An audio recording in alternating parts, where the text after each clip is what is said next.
In this presentation, we're going to be looking at a few tips and tricks that I put together for my AU class around working with characters. The first tip and trick that we're going to look at is how we can use some of the snapping tools in the status line to assist us in laying down joints directly inside of Maya's viewport. So what I want to do is I want to lay down some joints on my character's fingers, and we're going to be using the project to snap to center to assist us in that process. So this snap to projected center can be used for translations, laying down objects, as well as laying down joints. So if we go to our joint tool and double click on it and turn on projected centering, what it really does is it enables the project to snap centering in our status line. So now if I start laying down joints in my viewport, you can see that Maya automatically positions those bones appropriately so that it goes down the center of the joint. If I hit my Y key, it's going to enter into the last tool that I just executed. In this example, the joint tool. So you can see how quickly I can start laying down these joints, directly getting them exactly where I want them in my character because of that really cool projected centering that Maya is handling for me automatically. So the next one that we want to look at is how we can use another snapping tool inside of Maya, which is the live surface. So always make sure you turn off the projected snap when you're done with it.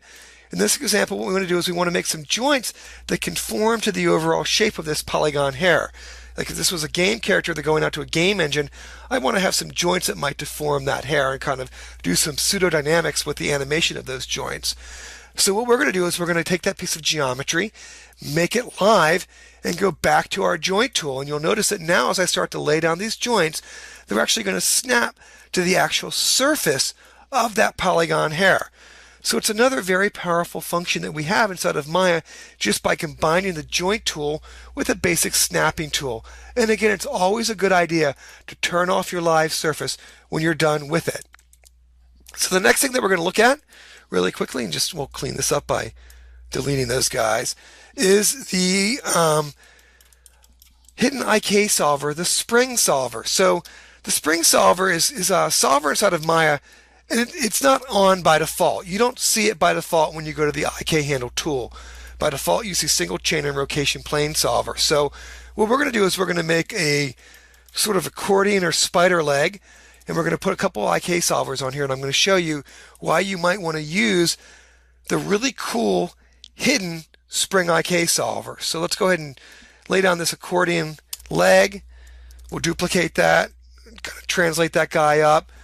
We'll go in here and we'll grab an IK solver that's just a traditional single chain.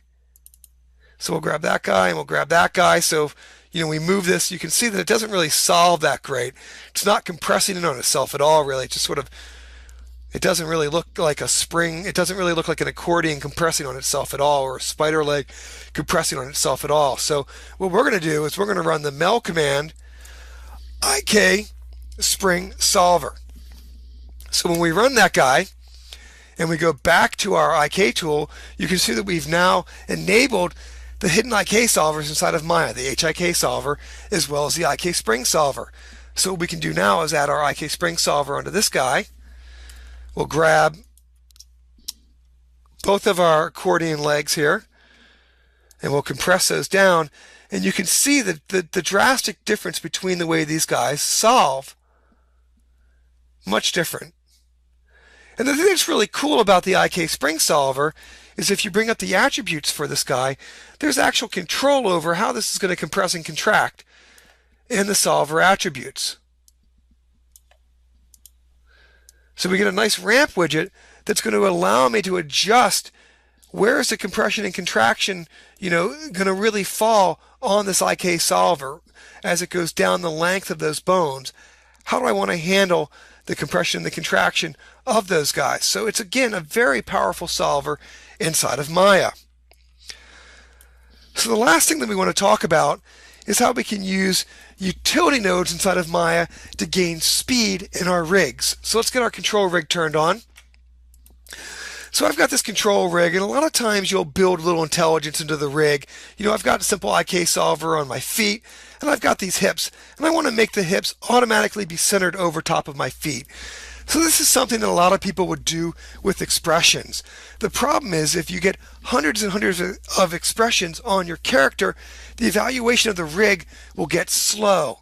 So what we can do is we can actually use utility nodes that live inside of Maya's shader creation, the create node, to basically use these math nodes that are compiled nodes inside of Maya to get speed out of our solver here. So what we're going to do is we're going to go ahead and just increase our count to a level of 0 so that we only display the nodes that we graph. We'll grab both of our feet as well as our hips, and we'll just graph those into our node editor.